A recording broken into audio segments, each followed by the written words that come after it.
Alright guys, this is the rewrite to High Guardian Spice. Many have said, don't even rewrite it, there's nothing to work with, and you're right about that. High Guardian Spice has very little value, so we're going to add a lot of value to it. In this video, we're going to do a hypothetical pitch. Me and Ray, we're going to work together and we're going to create a pitch that sounds good to the audience. Now, first of all, we have to learn what the pitch is. Ray said on Twitter that's not how pitching works if he didn't have a series Bible, he didn't have anything planned out. Well, let's actually figure out what a real pitch is. And what better place to learn what a pitch is than Masterclass? A pitch is when you go into a producer or a studio or a network, tell them the story of whatever idea you have. And it's usually 5 to 10 minutes long, and you give them all the details of the show. In television, they'll tell you whether or not they're interested in buying that show and thus hiring you to write that script or not. That is a pitch. We're going to learn from the masters, and this is what everyone should be doing. As much as I like my YouTubers waxing poetic about the greatness of writing or writing tips, really you should go to the masters, the people who are tried and true and have been doing it in the industry for a long time. You have a great television show idea. You've done your research, you realize there's a market out there for what you want to do and how you want to do it. You've asked advice, consulted with collaborators, and decided to take the next step into Hollywood. Now what? Pitching a television show is an art form unto itself. Competition in the entertainment industry is stiff, especially if you're not an established name. TV series get commissioned for their originality, longevity, and long-term profitability. A solid pitch will demonstrate your creative points as well as how your idea fits the market. I think it's important to find a way to relatably market the show to the person that you're trying to sell it to. I've seen many times that a show gets sold because they can come up with a way to market it. Sometimes to the detriment. They've come up with a way to market it, but they don't know what the show really is. But if you can walk in with a way to market a show and you have a good show idea, you are good to go. So what is a television show pitch? A TV show pitch is a comprehensive document that includes a log line or elevator pitch, the Bible which provides the rough outline where your series will go in the first season, and the completed pilot script. Does that sound like Ray had any of that in their head? Maybe their elevator pitch was cute girls doing stuff at magic school, but even then, whoever accepted that pitch looks even more like an idiot. So what are the 4 components of the pitch? The log line, also known as the elevator pitch. This is like a really quick way of introducing your show in 1 to 2 sentences. Something that you would catch someone in the elevator. So you meet an executive, you go in the elevator and you say, hey, this is my show, what do you think? And then they decide to listen to you or take the documents that you give them. Or they'll say, screw off, buddy. The one sheet. This is halfway between a resume and a condensed version of your idea. The purpose of a one sheet is to give something to the executives after you've left the building so they remember you. Executives hear hundreds of pitches per week. So the idea that you make a good first impression with your actual pitch, but one sheet will serve to keep that impression going when you're not around. Essential elements of your pitch such as name, genre, and logline, 1 to 3 short paragraphs outlining your idea and what it's trying to say, and any other relevant biographical information. If your show is about working in a mine, and your father worked in the mine for 20 years, that's good relevant data to include. Next up is the series Bible. This is the most comprehensive part of the pitch. It should include the details of your characters, the dramatic arc of the series, and more. Ideally, it should be no less than 7 pages. You can start by including the title of the series, followed by the log line, then the detailed synopsis covering the broad strokes of the entire series and what it's about. I think it's incredibly important to know as much as you can about your idea before you walk in the door and pitch it. You don't ever go in the door vague. I want to do a show about Martians, and that's all you know. Does that sound like Ray had any of that? Sorry, Ray, I know we're working together. Where it is set and the main point you're trying to get across. You should also include a section to the key characters in the series, who they are, why they're important, and what drives them. We're going to touch on this a little later because there's a huge thing High Guardian Spice misses out on all of its characters. Next, include a breakdown of your pilot episode that you're submitting. What happens, where, and why. The first episode of High Guardian Spice, here's the what happens, where, and why. The girls go to the city. The end. Why do they go to the city? Because they need to. Because they're going to be guardians. Like, it's very dry because they introduce a lot of concepts and characters that aren't important to that first episode. So I can only assume Ray had a really piss poor pilot or he lied. Finally, don't forget to include a list of all the episodes in the first season. 2 to 3 sentences for each episode to give those reading your script an idea what the general arc is, and to show them what the rest of the show is about in detail. Ray automatically said the writing, we didn't have any because we didn't have anything behind it. So he didn't have a series Bible, even though he says that's not part of pitching a show. So either Crunchyroll doesn't know how to accept pitches or take pitches, or Ray doesn't know how to pitch a show. It's one or the other here. This is from professionals in the field. And even then, Ray's had this story for so long and doesn't have a series Bible. What makes a really bad pitch are two things. One, no sense of structure. Two, something you cannot follow. If you can't take me from plot A point to plot B to plot C point, and I don't know what's going to happen, or I have no sense of where we're going or where we've been, that's terrible. If I'm lost.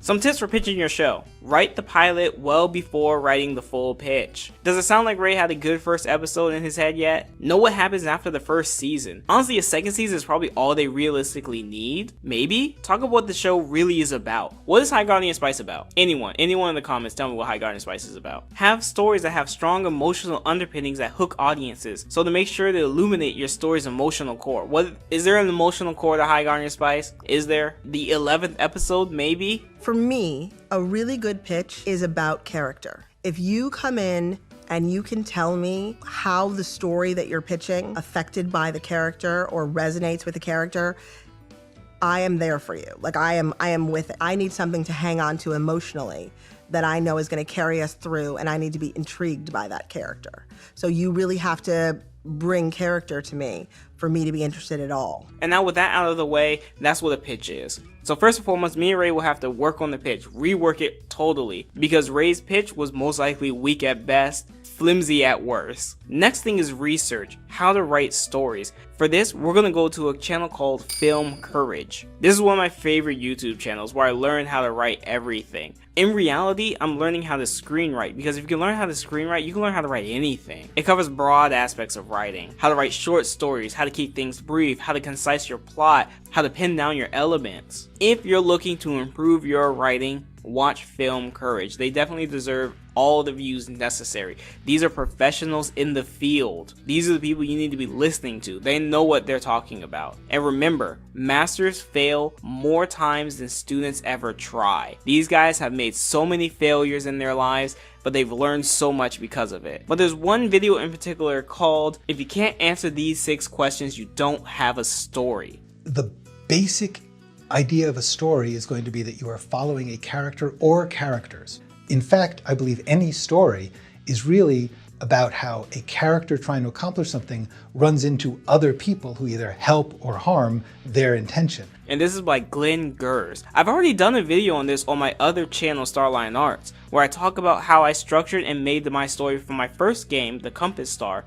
And really that game only exists for me to test out this method and see if it works. Writing is a process of questions, and it can work for 3 acts or 27 acts or 1 act. It always works. It's my go-to set of questions. Everything is a question, and those questions are, who's it about? What do they want? Why can't they get it? What do they do about that? Why doesn't that work? How does it end? Those 6 questions will help you write anything. And these 6 questions are necessary for every single character. But the idea that things are moving until they run into something else which is also moving is sort of how characters work. Every character thinks they're the main character. Not just your protagonist. Every single character should have these 6 questions answered for them. The basic building blocks of story. That's what you call dramatic action. Someone trying to accomplish something which mostly involves interacting with other people. Because when every character can then become fleshed out through natural questioning of the plot, you have a far better story. Every story is about a character trying to accomplish something and having an obstacle.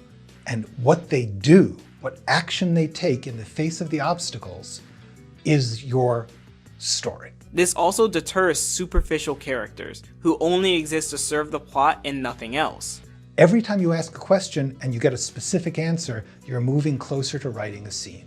Okay, now research is done. Where do we start first? I want to first start by saying I put myself in self-imposed limits. I didn't start my rewrite until, I want to say, 2 days ago. So I have only a week to finish everything about this redesign. That leaves me with 5 more days to get everything else done. This means character redesigns, the entire story, and any other material that I think might be necessary. Also, since Ray said budget was an issue, I'm going to go with a self-imposed rule of no more than 4 hours of work each day. Now, I'm of course halving myself because there's no real reason for me to do 8 hours of work for this project at all, but you kind of want to make a point that the writing could have been so much better off the jump if someone had put in some sort of work and thought a little bit harder about the series.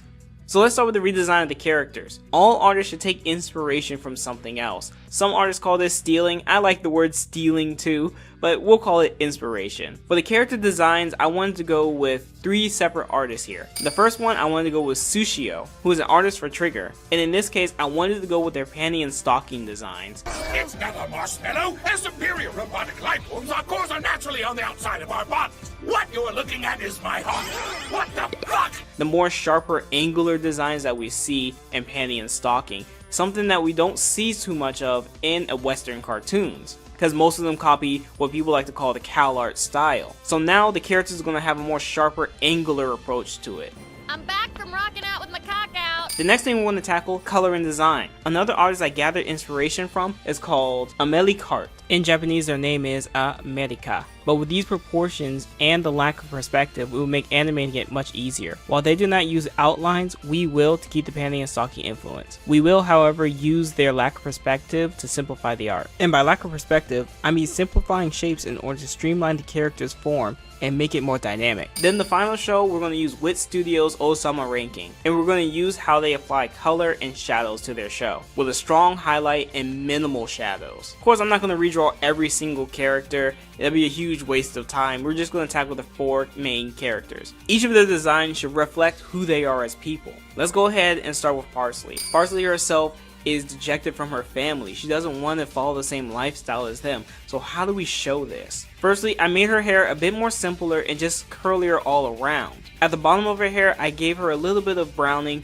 to imply that maybe she dyed her hair at one point, to show her rebellious side towards her family. We're going to give her a little bit of cleavage to give her a little bit of promiscuity. As this is supposed to be intended towards adults, we can do something like that. And we'll fix her eyebrows by making them actually blonde. As you can see, we went with far simpler ideas to really convey who the characters are right away. Next one, let's go with Time. Time's parents are both black, but Time herself resembles nothing of it. So instead, we're going to change her hair up and give her a more black hairstyle. This might be a hassle to animate, so we can simplify it if necessary. We're also going to give Time a huge dagger in her back, as we're going to get rid of her bow, or at least a physical one. We're also going to give her a rounder nose and bigger lips, to insinuate the features that she gained from her parents. Next up is Sage. We're going to make her far more timidly, and we're also going to get rid of her hat. That witch's hat is a damning evidence that we don't have much creativity, or at least we don't know really what to tell the characters she's a witch outside of a witch hat. Instead, we'll give her a witch hat at the end of the show to really show character growth, and also tie her back into the world with her motivation. Sage's overall design does not change very much. We just give her a bit more flair like an anime character would, with her bangs flaying out to the side a bit.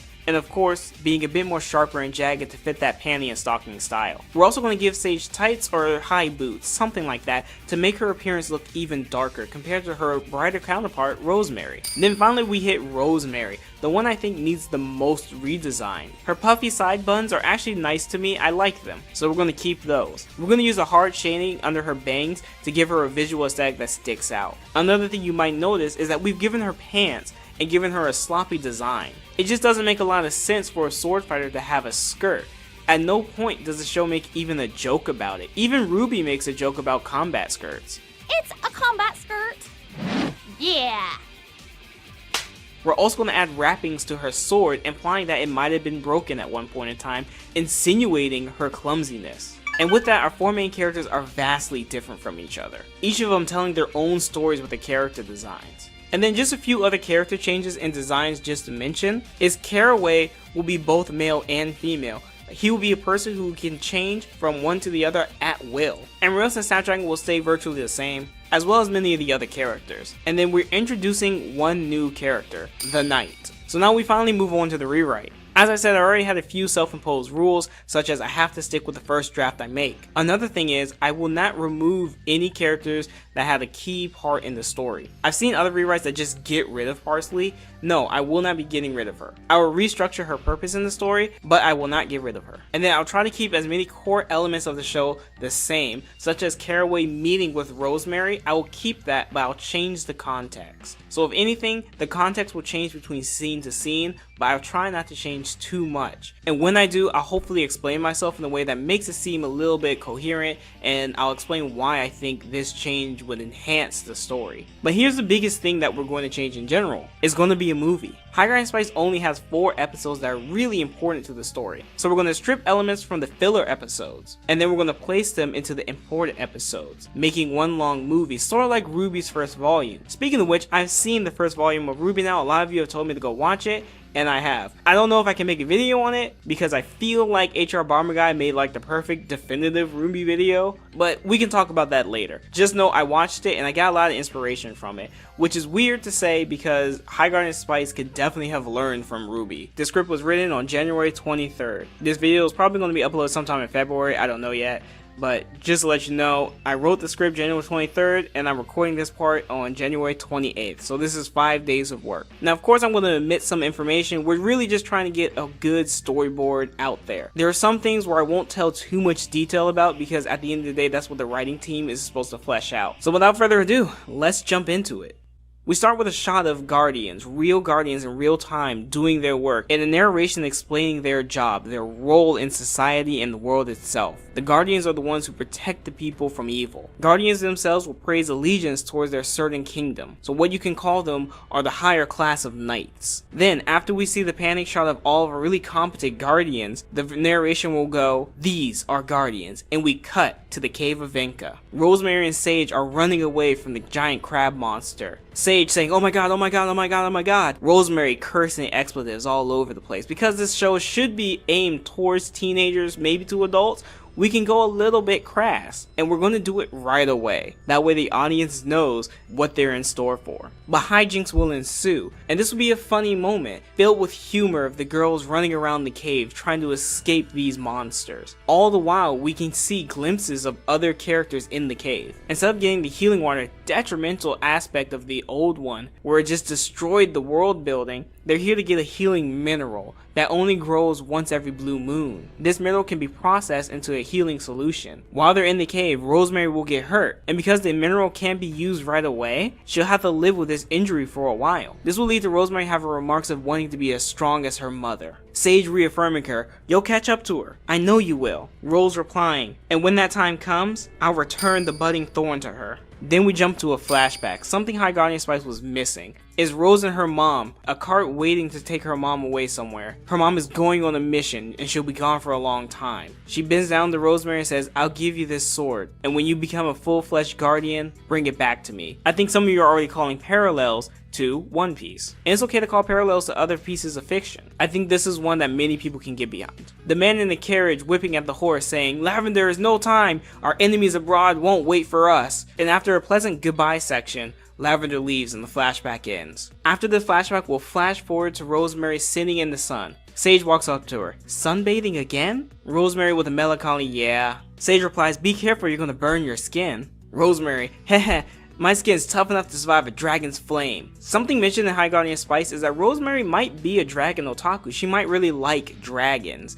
It's something they didn't really flesh out at all. But she had a dragon costume and she's mentioned dragons quite a few times. So in this one, we're going to make sure you know her affinity towards the winged creatures, by Sage replying, "You and your dragon fantasies." Then we zoom out, and as we zoom out, we pan into Caraway's office. We see Caraway standing at his desk, asking, "And is this real?" with the camera panning over to Time, holding a suspicious Terrasphere. The two remark that they've never seen a Terrasphere like this before. And while we're on a shot of the Terrasphere sitting on the table, we then use that as a transition to another Terrasphere in the middle of a classroom, with Redbud explaining Terraspheres. So we used to have old magic and new magic. This time we're going to go with the word Terrasphere in arcane arts. The arcane arts can naturally pull magic from the planet, while Terrasphere are manufactured tools that anyone can use to use magic, making them a hot commodity. Redbud would then mention how expensive Terraspheres are, that way the audience doesn't expect an average commoner or a poor person to have a Terrasphere. And we also mentioned that crime rate for Terraspheres are really ramping up. Now this is only something I would add if they were to go for a 12 episode series, that way you can really build this out. But for this movie,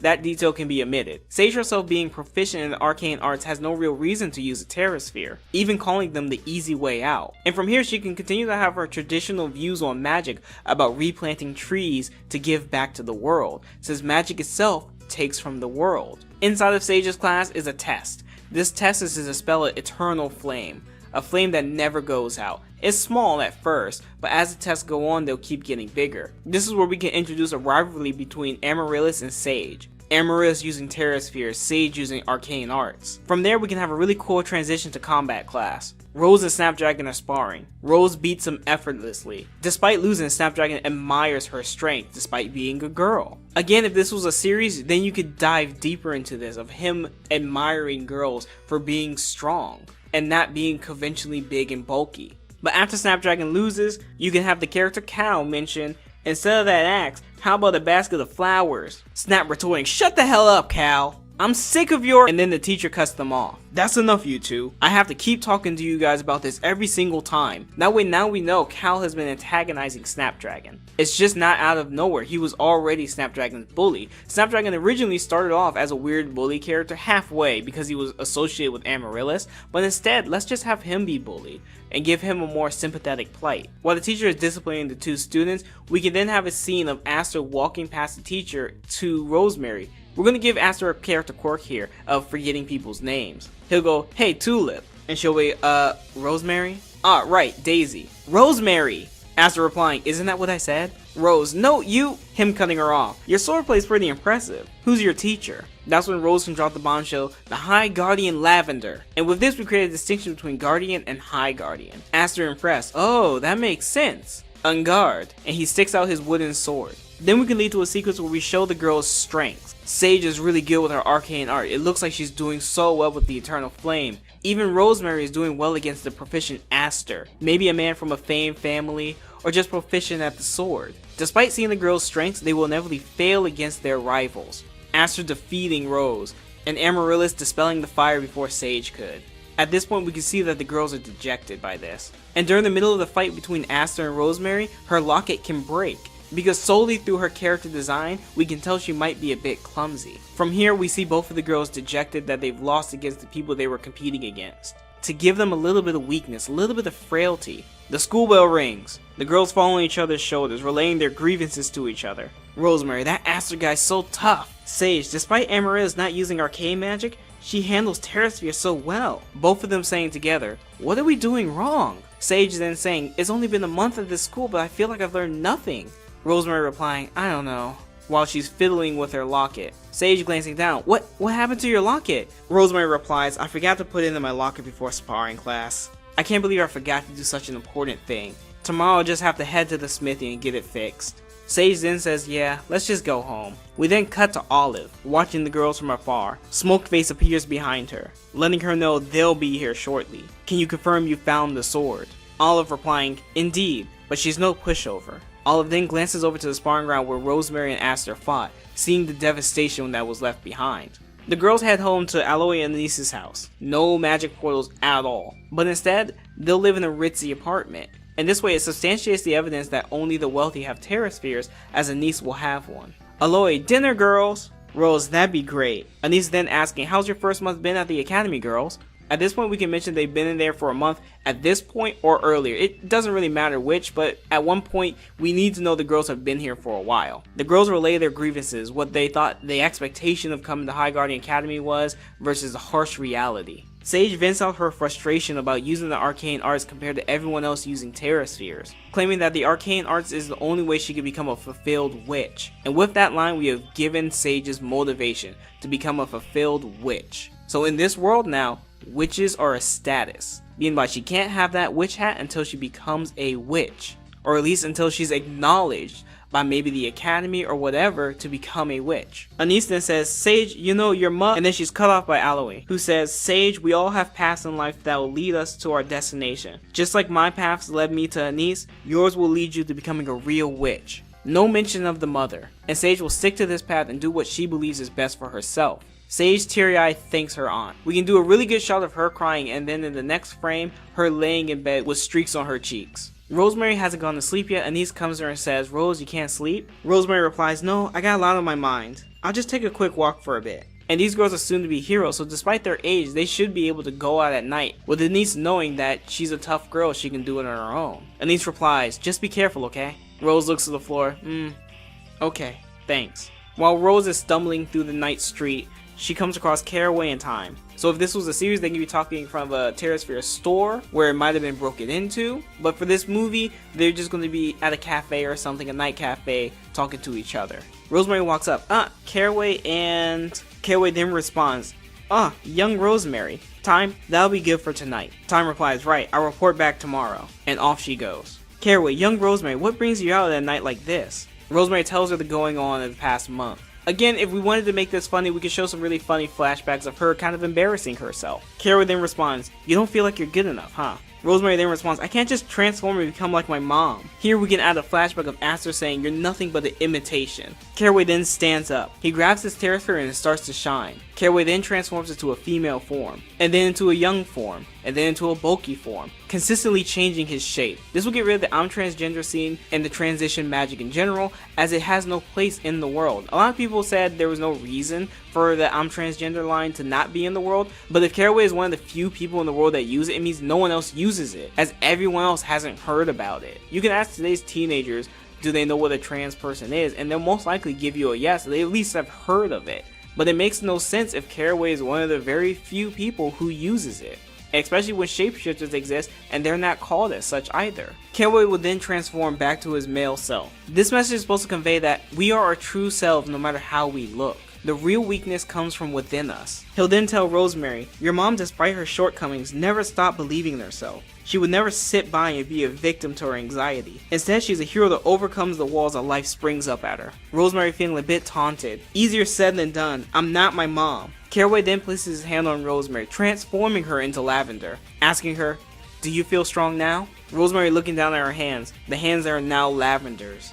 No, I'm not. Caraway then responds, what matters is inside here, and when he touches her chest, the transformation disperses. And this can be a really nice shot of magic just blowing away, the shape of her mother blowing off her as she tries to become her own self. And just like Sage, Rosemary will cry into the night. The next morning, Rosemary wakes up early to leave to the smithy. She'll walk in asking if anyone is there. Parsley will sleek out and say, yeah, I'm here, what do you need? Oh, well, I was looking to get this fixed. This old thing? Why not get a new one? This was no more than junk now, just trash it. She's saying, I can't do that, my mom gave it to me. Parsley side-eyeing her. Your mom, huh? She notices that she's wearing the High Guardian Academy uniform. She then replies, are you sure a wannabe hero like you should hold on to a trinket like this? Rosemary being a little snappy, hey, are you gonna fix it or not? Parsley replies, yeah, come back in a few days. It'll be done then, we have other customers in front of you. Rosemary, I thought it'd be faster. Sorry, pal, that's not how it works. Rosemary, then I guess I'll see you in a few days. Parsley replies with her name.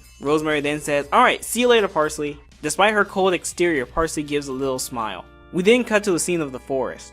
Olive has used her shape-shifting powers to turn into a male. She's tricked the one girl, Cinia, into coming up to the forest with her. Cinia in the original story already backs out of the school. Essentially, she's dead to the plot.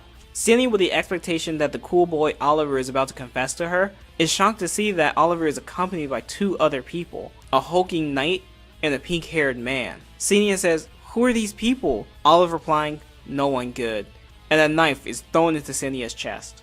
Olive then shifts back to her female form. You didn't need to go that far. What's one girl in the grand scale of everything? Mandrake touches the girl's face and then assumes her identity. This is how we can differentiate transformation magic and shapeshifters. Earlier, Caraway can only transform into different versions of Caraway, but Mandrake can change into other people. Smokeface then pops up, relaying to everyone their job, to steal the sword. Olive retorts, can we at least not kill anyone? Rosemary is the only one we need. Mandrake a bit irritated, Smokeface? Smokeface replies, if you cause a commotion, all witnesses must be dealt with. You'll make sure of that. And then the screen pans to the night. After that, we see the girls back at school, and at this point we have a montage segment. We're going to see both Rosemary and Sage get better at their techniques. They're going to keep sparring Aster, keep trying trials against Amaryllis. At the same time, we're going to have moments of Olive and Mandrake walking around the school, seeing that they're up to no good. Alongside that, we'll also see Time investigating suspicious people around the school, mainly the newly appointed Cinia.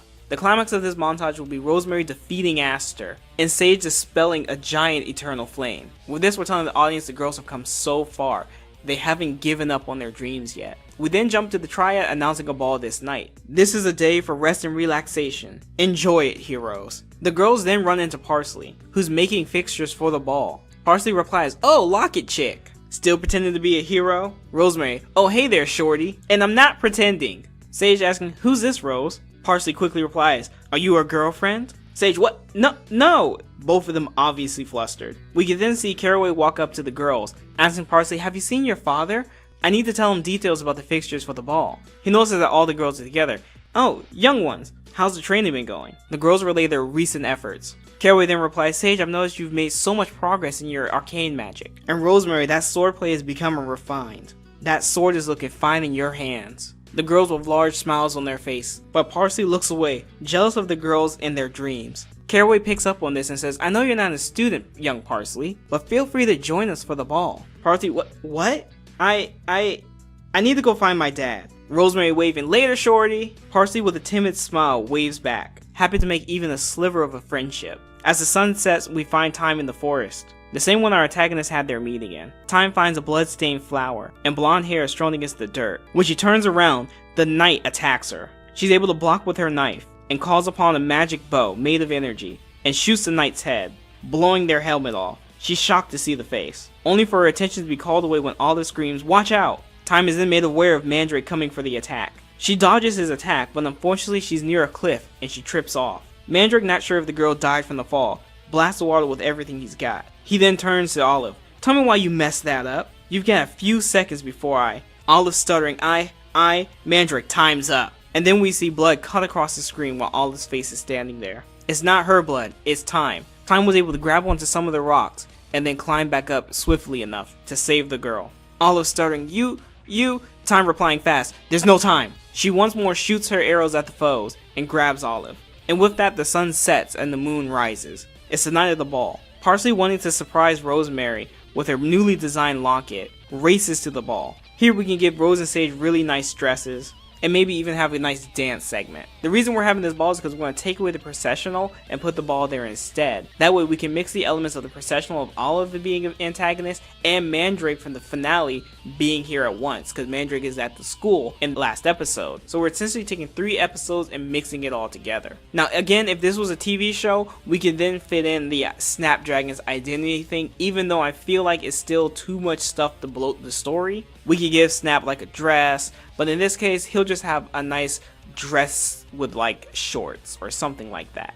Dress shorts, I'm not sure what you would call it. The ball is going well, and it's a nice festive moment, only for us to do a really fast zoom pan up to the top attic of the school, where we see Time with Olive and she's being interrogated. Olive gives her no answers. Her only reply is, I'm sorry, you don't deserve to die. Olive's body then starts expelling a smoke. Time then saying, I'm so tired of this shit, only for her to be cut off by a small explosion. We move back to the ball where Parsley is able to deliver the locket to Rosemary. But multiple explosions are seen in the ballroom, and this is where we can use setup from Mandrake and Olive doing suspicious things. They set up terror spheres in small places that are bombs. Then we have really good slow motion of the devastation. The kids in the ball scatter. The Triad try to deal with the fire, only for them to be enveloped by an eternal flame. The face of Smokeface appears in front of the flame, saying, I've captured the Triad. Mandrake, posing as Cinia, sees that this is his time to strike. While Cinia is standing there in the ballroom while devastation is happening, everyone is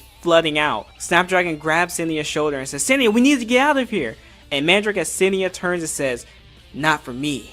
And not for you. And he stabs Snapdragon. Amaryllis, witnessing the attack, says, Cinia, what the hell is wrong with you? And immediately begins her attack. Time, blown back from the explosion in the attic, says, what was that? Olive, laying on the ground, a bit burned, says, you best just stay here. It'll be over soon. At least you'll live. Time grabs one of the healing mineral potions and applies it to Olive. Olive, surprised, what do you? There's no way I'd let anyone die. The rest of the ballroom is covered by the eternal flame, not allowing any of the other teachers to enter. Mandrake, enthralled with attacking the student body, goes wild, and the knight enters through the flame. Aster, who is also at the ball, sees the knight coming through and instantly knows they're a danger. I'm not sure where we can introduce this mechanic of the story, but we're going to call it calling, and those who have famed blades will be able to call the blade, which is why Rosemary herself is so worried about owning her mother's blade, because she feels like she's not the rightful owner. And when you're the rightful owner of a blade, you're able to call it. And I only wanted to add this because the creators obviously didn't care to sheath Rosemary's sword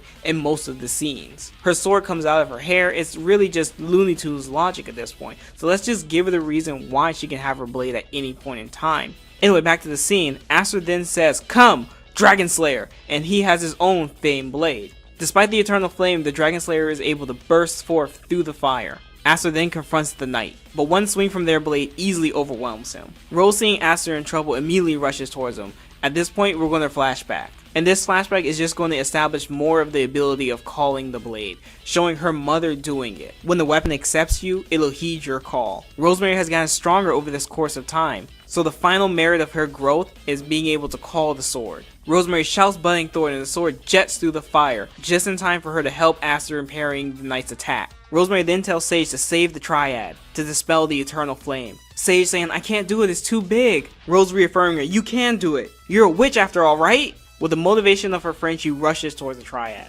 Amaryllis, not being able to keep up with Mandrake, is saved by Caraway. Caraway, picking up the situation very quickly, tells Amaryllis to help Sage with the Triad. He can handle Mandrake. Mandrake attempts to throw knives at the fleeing Amaryllis, but they're only deflected by Time's arrows. Olive then grabs Snapdragon and brings him to a safe place. Mandrake barks, "You betrayed us, Olive. You're next after this failed professor." From here, this is where the battles will really unfold. This is the bulk of the action for this part, where we have the Knight versus Aster and Rose, and the Eternal Fire versus Amaryllis and Sage, the Eternal Fire having the face of Smokeface on it, that way to give it some sort of menacing aura, as Smokeface himself seems nothing more than an apparition of someone else's will or their message. Parsley is there terrified of all the madness that is going on, but when she sees Olive helping the other students, she musters up the courage to help out too. Mandrake then defeats Caraway, and then sets his eyes on Amaryllis and Sage. From this point, we would have Time on top of the ceiling or some sort of fixture, as we mentioned earlier, the fixtures, and she's shooting arrows at both Mandrake and the Knight, aiding everyone she can. Time is able to spot an opening at the Knight, and finally takes a shot, and this is when we go into a slow motion pan. The Knight then calls Budding Thorn, and the sword flies out of Rosemary's hand into the Knight's, and they deflect Time's arrow. And then they slash at Rosemary, leaving a cut over her chest. Rosemary's shocked. "No, wait, it can't be. Tulip, what in the world?" Time takes another shot, blowing off the Knight's helmet to reveal Lavender. Rosemary, "Mom?" Lavender, saying nothing, walks slowly towards Rosemary. Aster goes for the attack. High Guardian or not, a threat to the people must be dealt with. But now with the sword, Lavender is at full potential. She makes a simple swing at Aster, cutting off his hand and disarming him from Dragon Slayer. Rosemary is still shocked. "Mom, why? Please, Mom." Lavender, now having the sword, decides to turn away. But Rosemary screams, "Mom, don't go!" We can then see Parsley throw a giant fixture at Lavender, but Lavender simply points her blade at the fixture, freezing it in thorns, as the blade glows red. From here, then we can set up the sword has special properties. Maybe it's able to stop things with vines or thorns, as its name would probably imply. Lavender then twirls and throws the fixture right back at Parsley. Being a dwarf, she's pretty sturdy. Parsley then screaming at Rosemary, saying, "You can't give up. Grab the sword," pointing at Dragon Slayer. She screams, "Fight, Pinky, fight!" The sounds of chaos will flood Rosemary's mind. Time will shoot more arrows, only to be stopped by the sword. We jump back over to Sage's side, where Amaryllis is having a beam struggle with Mandrake. Sage will then team up with Amaryllis, using her arcane magic to amplify the power of the Terra Spheres. They're able to overpower Mandrake, blasting him through the flames, and with that, dissipating the flames as well. The Triad, now freed, are able to save the rest of the school, dispelling the eternal flame around the ballroom. But even with their power, they're only able to open up a small exit. Then we'll jump back to Rosemary, who grabs her mother's hand, but her mom only reacts with the back of the fist. We then hear the dry scream of someone in the background. It's Caraway. "Rosemary! Guardians don't always get the easy option. To find the truth and overcome the hardships, we must fight." This will be the only time Lavender shows some semblance of emotion, and she strikes down Caraway. Rosemary, in a fit of rage, grabs Dragon Slayer and charges her mother. Just like how Lavender's blade has a special power, Rosemary will unlock the power of Dragon Slayer, which will be that of Shout. You get it? Skyrim? With one strike, she's able to create a giant impact, blowing Lavender away, only for Lavender to land on her feet. But once Lavender looks up, she notices that she's surrounded by all the teachers and the Triad, as well as numerous aspiring guardians. Smokeface then reappears as a smaller form. He spits out a Terra Sphere and gives it to Lavender. "Our job is done. We must leave. Both Mandrake and Olive have failed." Lavender then replying, "Until the next time." And the Terra Sphere activates. Lavender bursts into flames, only to teleport away to wherever she came from. Smokeface cackling, "Until the next time, future guardians." And his flame dissipates. After this, we can have a montage of the aftermath, Caraway's funeral, the girl's resolution to become stronger. Parsley will then join the academy. Time visiting Olive in a hospital or something like that. Amaryllis tending to Snapdragon, and at the end the Triad award both Sage and Amaryllis their witch's hat, Sage adopting hers from Caraway. We can finally end with Aster passing down Dragonslayer the Rosemary, as she's lost her blade. And then we can wrap up with some sort of neat bow ending, but overall I think it's a very nice rewrite. So I only find it wrong to call this High Guardian Spice, so of course we have to go with a new title too for this rewrite, Blood, Spice, and Tears. It's a play on sugar, spice, and everything nice. Probably not the perfect title, but I can't in honesty call what I just made here High Guardian Spice, because it's not. Thanks for listening to my fanfiction though. I think the movie format is way easier to do, and even then, this could be an OVA of maybe 90 minutes. 90 minutes is really where I think you can push this. It's not too long. I know movies generally have a higher budget, but let's say we're going with the same budget, we only have 90 minutes to make the whole thing, then we can spend some of that time making some really good scenes. By no means do I think this is perfect, and maybe I overstep my bounds just a bit as a rewrite, but there really isn't too much to work with. So we have to grab tidbits of the story and mesh them together, but since there's so much filler, I had to add my own type of filler as well. But I tried to make sure that everything mentioned in the story was important. And of course, this can be expanded towards its own season. You can add new elements, but what High Guardian Spice really failed at was having a coherent story from start to finish. Character motivations, character goals are non-existent, and overall that's the weakest draw to High Guardian Spice. It's a story with no oversight and no planning. And like I said, I'm no good writer. I wrote all of this in like a night. Even then, it's because I already had a source material to draw from. So I don't want to give myself too much credit. High Guardian Spice could have really benefited from the right people in the room and Ray having at least a solid structure of a story before pitching that show. If you made it this far, thank you. You've made it through a lot of High Guardian Spice content. This is probably actually the last time I'm ever going to talk about it. I don't think there's any other reason to ever do it again. I have a huge announcement. I'm making a webcomic. Yay! Thank you everyone who's watched my videos and everything. I'll have more details on it as soon as possible. That's for a later date. I'm really excited to do it. Thank you everyone so much for watching my videos. If this is it for you, you only came for the High Guardian Spice videos, thank you. It's been a blast. With all that said and done, I'll see you guys next time. Or not. Peace out.